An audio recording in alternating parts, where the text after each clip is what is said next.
Since its launch, the Rosetta mission has made a remarkable journey to find out more about our solar system by studying a comet's nucleus, coma and tails. The journey required 3 gravitational assists from the Earth and 1 from Mars.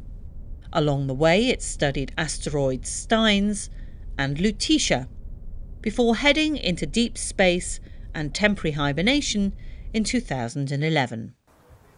After 10 years in space, ESA's European Space Operations Centre in Germany needed a crucial signal to let the world know that Rosetta had woken up and was ready to meet a comet. The main science mission got underway, with many of the 11 orbiter instruments reactivating and preparing for action. A series of rendezvous manoeuvres brought Rosetta towards the comet. And as Rosetta got closer, the true shape of the comet revealed itself. Within months of waking up, the MIRO instrument made the first observations of water vapour streaming away from the comet, equivalent to 2 small glasses of water every second. The Virtus instrument provided the first temperature measurements of the surface of the comet, around -70 degrees C, indicating the comet has a dark, dusty surface. Arriving at its destination was another crucial stage. 2 large and 6 smaller thruster burns gradually reduced the spacecraft's speed so that it could become the first spacecraft to orbit a comet. The following weeks focused on global mapping to select a landing site. At the same time, Rosetta made its first scientific analysis of the comet. Measurements of the comet's mass and volume revealed it to be highly porous, and the unusually dark surface revealed 5 diverse types of terrain, ranging from surfaces that are smooth or covered in dust to brittle materials showing pits and circular structures, large-scale depressions or more rock-like structures.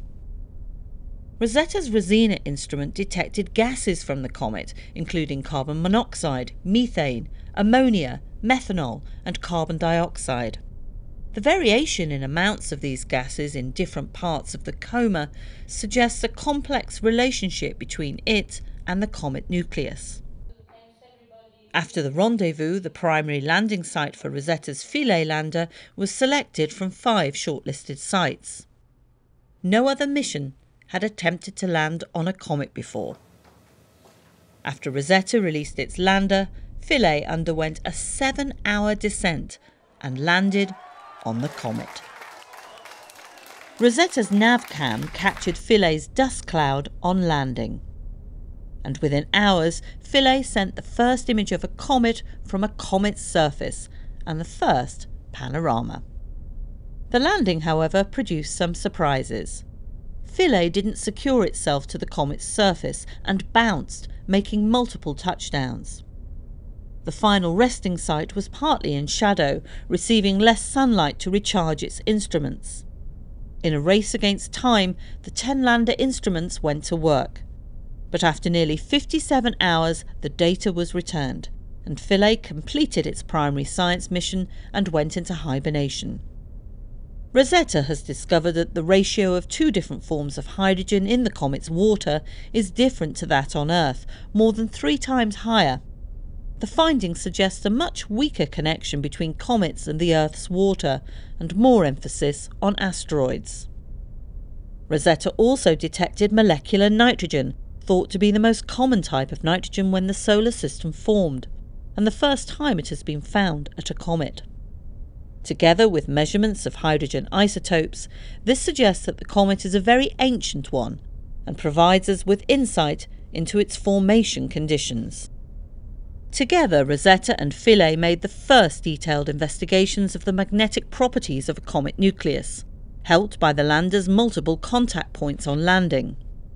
They found that the comet isn't magnetised, suggesting that magnetic forces are unlikely to have played a role accumulating building blocks of planets that are 1 metre or larger. Rosetta is answering questions about our solar system and will continue its mission until the end of the year. The scientific adventure continues.